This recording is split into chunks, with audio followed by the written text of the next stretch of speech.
Hello everyone, welcome to our creative podcast series.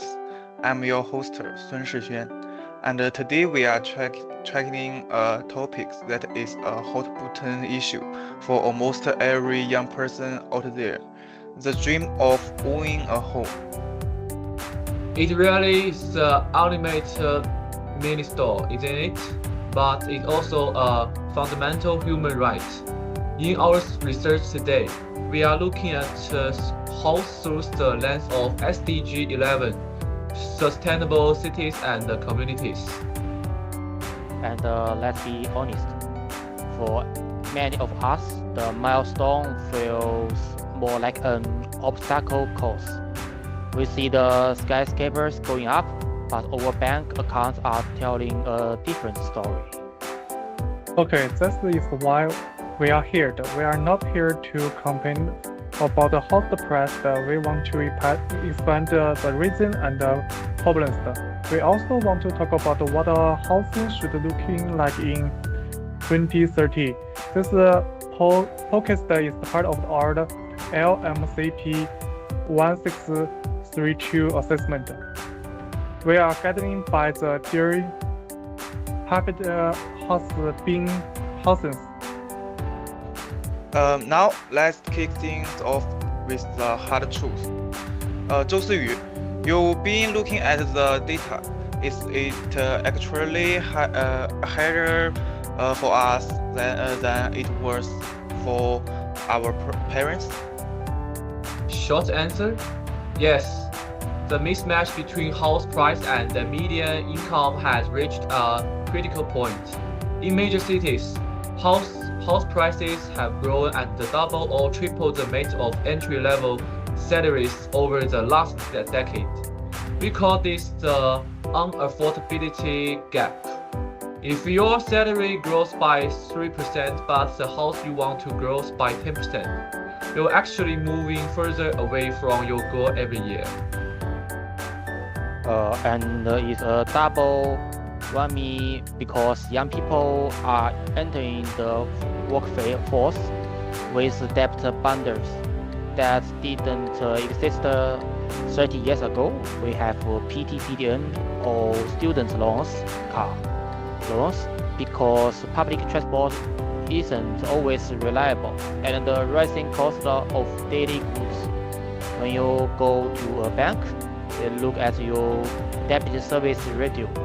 If 40% of your income already going to loans, the bank sees you as a high risk. Yes, I have heard many friends say their loaner was rejected even though they have a decent job. Why is that?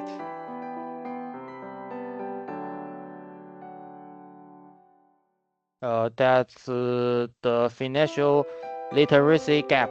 Many don't realize that a single missed phone bill or a later credit card payment shows up on your CCRIS reports. Banks are very strict now. Also, people underestimate the entry cost. It's not just the 10% down payment. It's the legal fees, the stamp duty, and the valuation fees. That can be another 3 or 5% of the house price. Okay, there is also a location problem. Many affordable houses are built far from the city. They are far from workplace. The people spend many hours in the traffic every day. They also spend a lot of money on the petrol. This make life difficult. This should support city planning. That brings us to the sustainable part of our discussion. 曾麒麟, how does housing relate to the broader goal of SDG 11? Okay, SDG 11 is about inclusive and self-safety. Today, housing is not inclusive. Only some people can have good housing. We need a housing that supports the community. Homes should be ready to move in. They should have a shared space. This include a garden, workspace, and public transport nearby. Thank you. Exactly. Sustainability is not just about solar panels. It's about social sustainability. If a young family is so stressed by their mortgage that they can't afford quality food or education for their children, that's not a sustainable society. We need policy interventions like rent-to-own, schemes and better regulation on rental price to give people breathing the room. Yes, I also believe banks and developers need to work together on financial literacy programs. Instead of just selling a house, they should be preparing the buyer.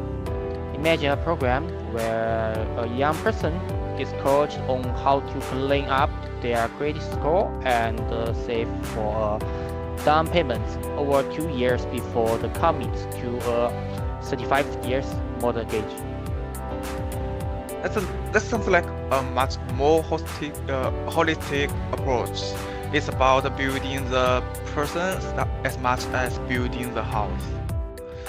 So, let's talk solutions. If with the policymakers today, what's the first thing we change? I'd focus on data-driven planning. The government needs to use real-time data to ensure that housing supply matches where the jobs are. No more building empty apartments in the middle of nowhere.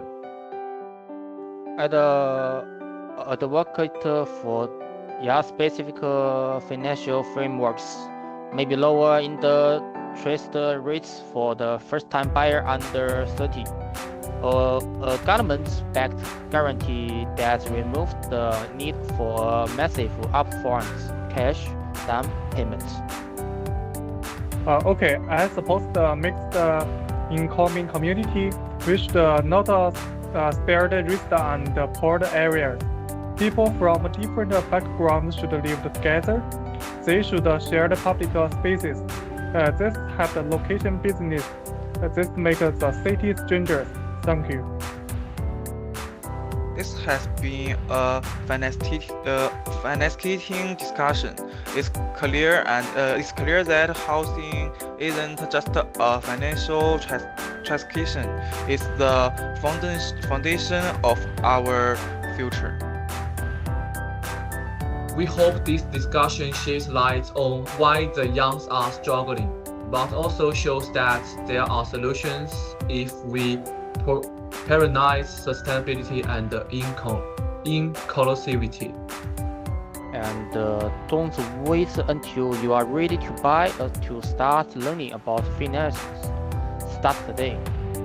And remember, the goal for the 2030 is a city where everyone has the place to come home.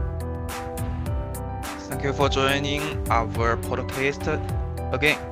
We are representing our group for LMCP 1632, and we would like to thank UKM for this opportunity to explore such a variety topic. Singles off. Thank you. Thank you and goodbye. Goodbye. To wrap up our discussion, it is clear that achieving sustainable cities and communities, SDG 11 is not just a policy challenge, but a collective mission. We have explored how the dream of homeownership is currently hindered by the mismatch between income and rising costs, as well as the burden of debt. However, our research shows that these challenges can be overcome by advocating for inclusive policies like the rent-to-own scheme and ensuring that affordable housing is strategically located near job hubs. We can create a more resilient urban landscape. At the same time, we've emphasized the power of financial literacy. By empowering the youth with the knowledge to manage credit and plan early, we turn the impossible task of buying a home into a manageable journey. And finally, As we've seen in our AI design exercise, technology is our greatest ally. Generative AI allows us to visualize inclusive, green, and safe living spaces faster than ever before, helping us bridge the gap between imagination and reality.